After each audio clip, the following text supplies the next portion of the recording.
Maka dengan penuh keberanian pemazmur minta pertolongan kepada Tuhan agar ia sanggup menghadapi para musuhnya.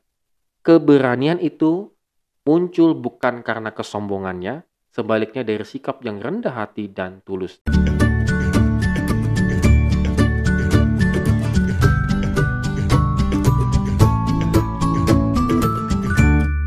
Shalom good readers, puji bagi nama Tuhan karena kita kembali lagi bisa beraktivitas, bisa kembali hidup.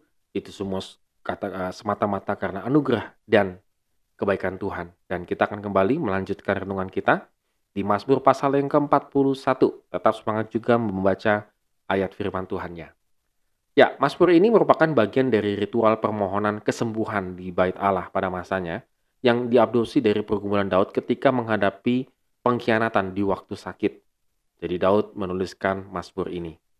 Nah, doa yang Tuhan dengar adalah doa yang datang dari kerendahan hati. Daud ingin mengungkapkan hal tersebut. Dan salah satu wujud kerendahan hati adalah memiliki sikap peduli pada orang yang lemah di ayat yang kedua. Jadi, kita lagi sakit juga kita peduli kepada yang sakit dan lemah, begitu ya. Wah, ini luar biasa. Itu butuh pengorbanan yang sangat luar biasa, begitu ya.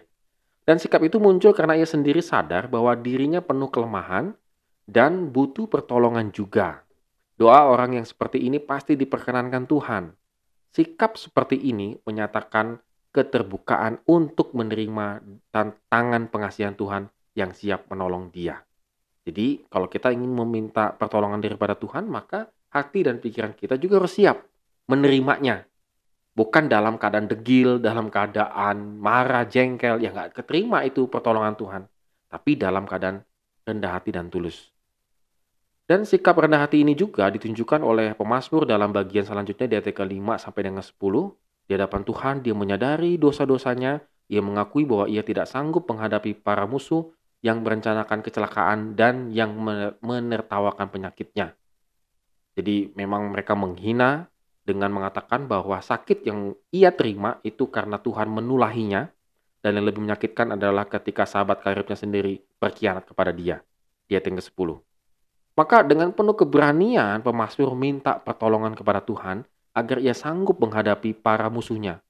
Keberanian itu muncul bukan karena kesombongannya, sebaliknya dari sikap yang rendah hati dan tulus di ayat yang ke-13. Dengan kata lain, pemazmur percaya bahwa Tuhan melihat motivasi hatinya dan berkenan kepada dia. Ya, good readers, ini saya rasa nih mazmurnya sangat baik ya untuk kita renungkan begitu ya. Bagaimana Tuhan itu menolong kita karena kita itu tulus dan rendah hati. Kadang-kadang kita meminta pertolongan kepada Tuhan supaya kita diselamatkan dan seterusnya, tetapi hati dan pikiran kita ini masih penuh dengan dosa. Kita tidak menyiapkan hati dan pikiran kita untuk menerima pertolongan Tuhan. Karena kita masih sombong, kita masih dengki, marah, jengkel, iri, dan seterusnya. Maka pertolongan itu tidak datang kepada kita. Yang baik dan benar adalah ketika kita menghadapi persoalan yang sangat berat ini, maka kembali lagi seperti yang kemarin-kemarin kita bicarakan, bahwa justru harus semakin kita membuat kita tulus dan rendah hati. Itu artinya tuh kita siap mengosongkan diri seperti itu dan Tuhan isi dengan air kehidupannya.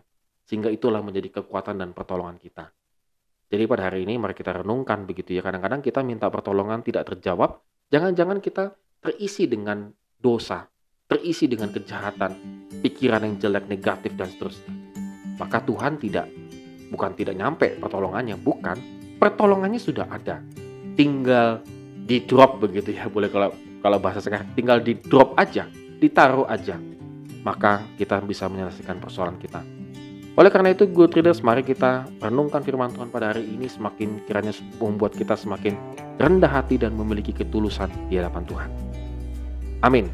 Tuhan memberkati kita semua.